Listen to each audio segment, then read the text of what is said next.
Okay, Anne-Marie, let's see how you did. Can I just hear the movements first on the pigment pens? So I'm going to go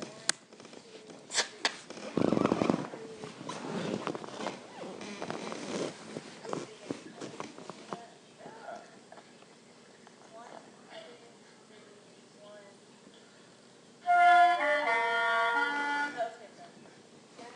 Yeah, one thing I would, two things I would do right off the bat, Anne-Marie, is lower the stand just a little bit and flatten it out so we can make sure we can see your hands.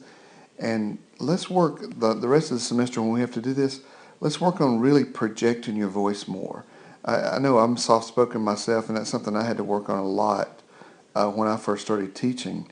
But really see if you can try to lift the volume of your voice and project it just a little bit more the next time you have a teaching assignment.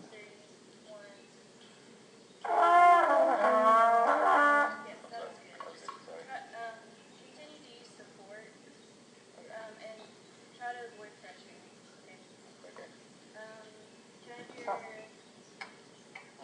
one? Okay, good feedback to the trumpet, but once you give that, if you were in a real life situation, then say, okay, now try to play it just by yourself, and see if they can make the connection with what you're telling them to their embouchure and through the instrument. And that way you can test to see if your feedback to them is really working. One, two, three, one. That was fantastic. A very good sound, very good tone from all of you. I hear all of you doing great. There, everybody, just the first note. 1, 2, 3, 1.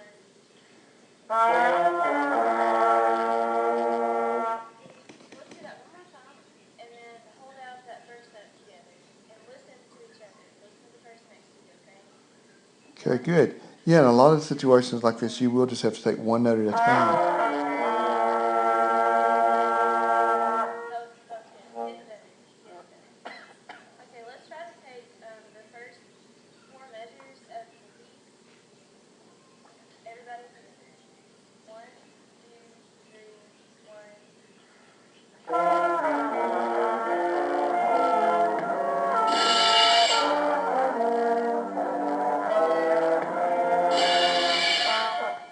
Okay, then one other thing you may want to keep in mind if you're in a real life situation with kids, if you notice they're lagging a little bit behind you as you conduct, and these are college kids, don't be afraid to take things really under tempo when you're first learning it.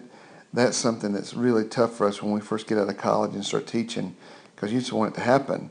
But don't be afraid to really break it down, number one, so that they learn the correct notes and they're not just practicing over incorrect habits or whatever, but also it'll help them to get a sense of progress. They won't feel like they just sound horrible all the time. Very good with that tone. That was very good. The symbols were enthusiastic.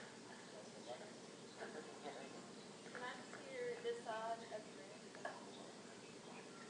1, 2, 3, 1.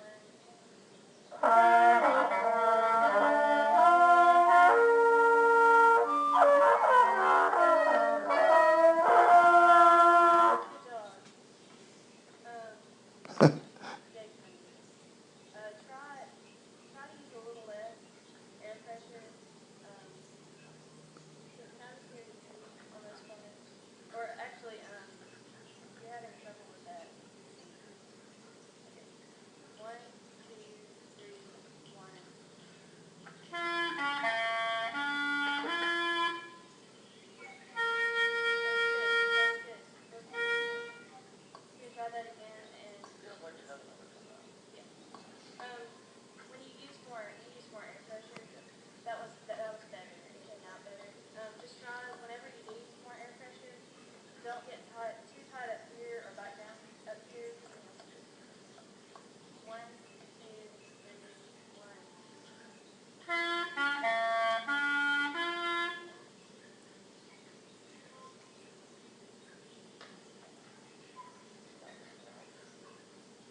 And then, like if this was a real life situation, you'd probably want to try to get the feedback a little bit quicker to them.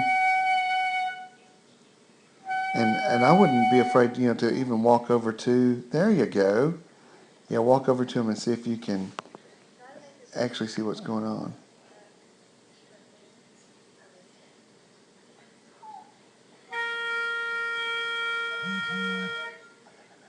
Thank you. That's a lot better. Okay. Yeah. Just remember those flat because there's a certain part of the metal part of the key that wants to be second. Can I get this out of the room again? Everybody. Okay. One, two. Okay, that was really good feedback. Okay.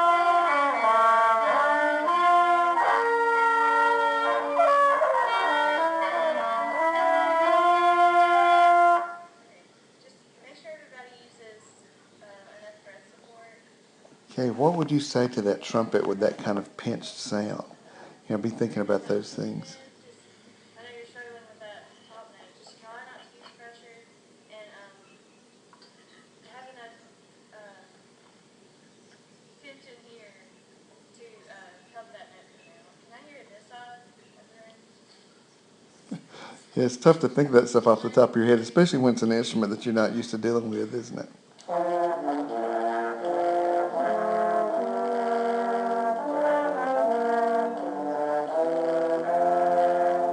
That actually sounds very nice. Yeah, compared to everything else, it does sound good. Comparatively. Can I hear just percussion? Just to put you on the spot.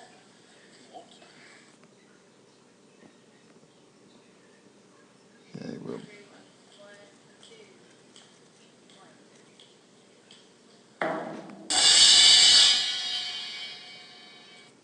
let me fast forward to see what you do. You guys are great and door playing today.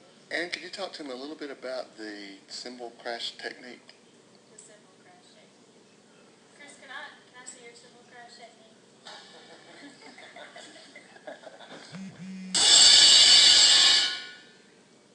That it's loud. It's supposed to be. I'm actually blanking out right now That's okay. because there's a lot of people out here. Can you do it one more time? Yeah, and Anne Marie, it's obvious you have the musical knowledge of what to do with a group. One thing I would suggest, at this point, just try to, and I notice you're kind of avoiding the trumpet player a little bit, and you didn't really have to work with the low brass too much because they actually did sound decent. What I would do is the years that you have left before you have to get out to start student teaching, whatever you have to do to try to get on a brass instrument, or if you could play it in a play a secondary instrument in another band, or when you go out to do your student teaching, try to get with someone that's working with a middle school group where you can really watch them work with brass players, especially young brass players that can't play. That's what you need, so you know what to say to them whenever they get those little bitty, tiny brass sounds, nasally sounds. Really beef up in that area because I think you're going to be fine with the woodwinds. So now's the time, and hopefully this assignment will kind of point out in your mind what your weaknesses are, and you can start attacking those. And that way, by the time you get a job, you'll feel really confident. Good work. I'm looking forward to the next assignment. I hope you find this helpful.